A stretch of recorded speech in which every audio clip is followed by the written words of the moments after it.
Hey Ashish, welcome to the GAC RMHC Golf Classic. Just want to give you an opportunity here to view your swing at regular speed.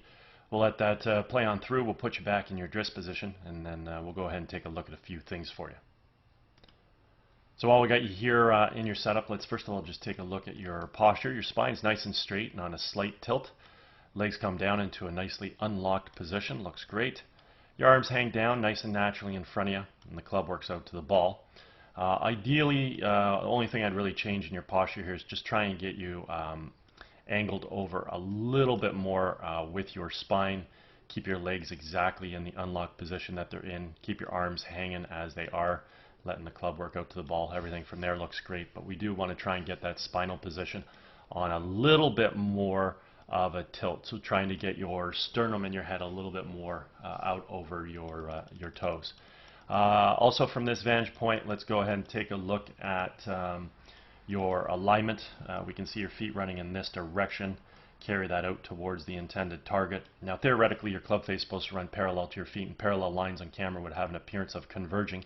And with that scenario in mind, we can see that you're pretty much set up right down the center of the fairway, so that's fantastic. Let's go ahead and do a little split screen comparison here between you and Jordan Spieth. Now I got some color-coded lines on the screen here just to use as a visual reference as it pertains to swing plane. Before we do that, just look at how much a little bit more tilted over he is with his spine, his sternum, and his head, a little bit more out over his toes. Okay, so that's sort of what I was talking about. As we initiate the takeaway, we simply want to turn the shoulders, draw the arms and hands back as well as the golf club. We want the club coming back along the red line on plane. Through this vantage point of the golf swing, we do want to start to incorporate some wrist hinge into play, where we're going to transition the club from below and in front of our hands to now being above and behind our hands. At this point, we're going to move the golf club from red up towards the blue-yellow V zone. When we finally set the club at the top of the backswing, we want to have the left arm in the golf club situated on the yellow line, anywhere within the blue-yellow V zone, and or physically even up on blue, as we see with Jordan Spieth. We also want to create full shoulder rotation, and we want to do this about a very stable right leg, all the while maintaining our posture axis that we achieved at address.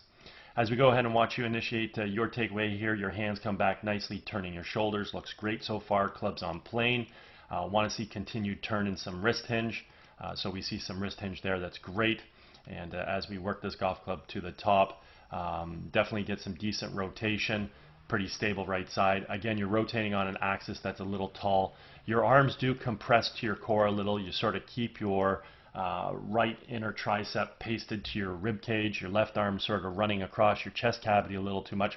So one of the things you definitely want to learn to do in your backswing is learn how to create better arm extension, get those arms away from the core, because as you're turning, what's also happening, which we could see better from face on, is that your shoulders are leaning to the target. So we're really not loading our golf swing correctly, where our upper body is allowed to get behind the ball while we maintain our lower body, which is going to stay very stable. So learning how to load the golf swing from face on and understanding what that means would be critical. And then obviously getting your arms in a better extended position, obviously with the club shaft, making sure that it's staying in the position that it's supposed to be in as well. So as we create our transition back into the ball, simply want to move our weight from our right foot to our left, fire the knees and the hips laterally to the target, unwind the core and fire the hands. And in doing so, we want to bring the golf club from wherever we set it within that blue-yellow V zone, getting that golf club to return right back onto red, as we can see here with Jordan Spieth. The other thing we want to point out or observe at this stage of the golf swing is the relationship between the lead forearm and the golf club. I refer to this as the backwards check mark. Simply means the club head right now is remaining above and behind our hands coming into the hitting zone, which is going to allow us to create a lot of power in the golf swing, let alone his ability to hit the ball straight, due to the fact that, as I've already mentioned, the club has returned back to plane, which is a main criteria in order to produce straight golf shots. Let's go ahead and watch you create your transition into the ball. Unfortunately, we have an over-the-top move. Your hands travel out over yellow down towards blue. Once we complete this backswing, which we can see obviously compresses and breaks down definitely too much, here come your hands over the top, and as we send our hands over the top, there's just no way that we're going to get the golf club to return back to red. Now we can also see you diving down a lot too, to sort of get yourself almost in a little bit of a better posture. But at this point in time, let's just really observe where the club head is. The club head's coming into the ball from way over the top here. We can see that the club is not returning back to plane, and the club shaft at this point in time is just way too steep.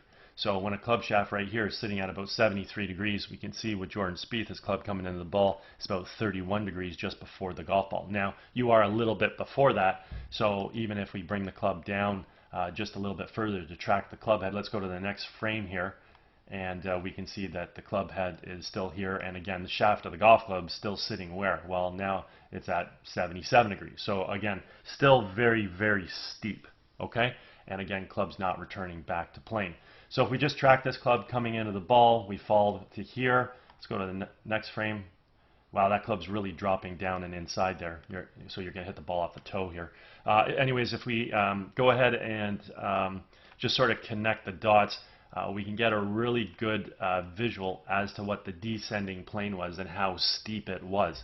Again, with Jordan Spieth, the golf club returned back to plane over here, and then it simply attacks the golf ball directly from on line, from on plane. And as I already mentioned, this is ultimately what allows us to hit a straight golf shot in accordance to our alignment. Lastly, assuming that the club face squares up via having a good grip. So 3 things we need in order to be consistent and hit straight golf shots are: 1, we have to aim well. The feet have to run parallel left of our target. The club has to return back down onto plane, this red line, to approach the ball in order to hit the ball straight in accordance to that alignment. And then lastly, the club face has to square up via having a good grip in order to bring this all together. So again, we can see vastly different downswing planes with the club head. That's going to have a major influence on the path of the club, which we can take a look at here. I wish I had a little bit of the frame before, but the reality is that Jordan's club was inside the ball before he strikes it. Club expands out to make contact. He's hitting the ball in the center of the face. Shoulders are much more square than yours, so your shoulders are wide open. That tells us that the path of the club is going to go considerably across and to the left. So he expands out to the ball. Club moves through in a nice, natural, subtle arc. Your club is dropping down across. So the reality is the club was really coming from here, moving to here, and now it's just going to keep moving across the ball here, as we can see. Okay, so if we happen to square the club face up to the path and get the ball on the face of the club, what's going to happen is we're going to pull the ball in that direction. If we over-release the club relative to the path, not only will we pull it, but we'd hit some form of a pull draw or pull hook.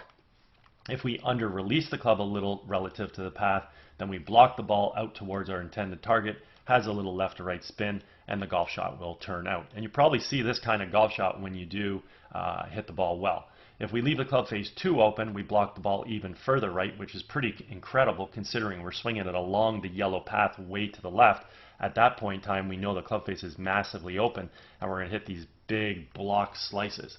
In this particular case, actually, before we talk about that, let's just look at the right heel of both you and Jordan Spieth through impact here. Your heel's flat on the ground, his is off the ground. Watch his continued activity through to the finish.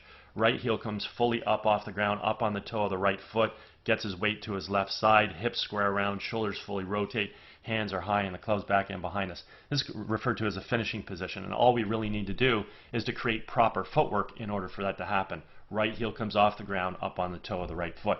Let's see if you do anything with your right foot here. So we actually take a step with the left foot. So definitely need to learn how to create proper footwork in a golf swing. When we're at the top here, which you're doing fine, just when you swing through, bring your right heel off the ground, get up on the toe of your right foot, and put all your weight on your left side, and don't spin out or step off of it, right? So what you're doing is you're coming through, you're keeping your weight back on your right side, and then you're stepping with your left foot.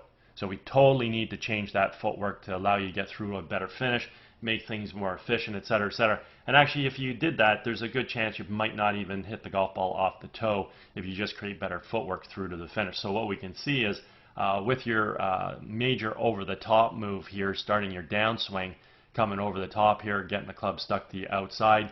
Now you're pulling the club down and across, and you pulled it in and across so much you end up hitting the toe of the club, and the ball sort of gets hit off to the right there as you're trying to move through. So again, let's see some better footwork through to the finish. You know, some good athleticism here. Your hands work well. I mean, you draw your hands back, you fire them through. You got some nice coil and you uncoil. Your upper body wants to get to a good finish, but you really can't because you're falling back and getting out of balance due to improper footwork. At this point in time, you know, backswing's pretty good, but there's a lot of compression. The arms stay really close to your body, and there's a lot of breakdown at the top. As you begin your transition back in the ball, I mean, with this over-the-top move that we're seeing, as soon as you send those hands over the top, coming in to the ball too steep and from way outside, now we got to pull the club down and across, and at that point in time, we're trying to manipulate the club face, and it just requires so much timing just to be able to hit sort of what I'm going to refer to as sort of like a pull fade to find the intended target. Okay? Anyways, if at any point in time you ever want to work on any of these aspects, I'm located over at Glen Abbey in Oakville. Be happy to structure a program for you. Also, if you're involved with any golf tournaments at all and you're looking for a unique gift to provide your guests, feel free to touch base. I'd be happy to discuss my swing analysis services with you. Anyways, I hope you had a fantastic day, and I hope you enjoyed getting an opportunity to at least see your swing on video. Take care.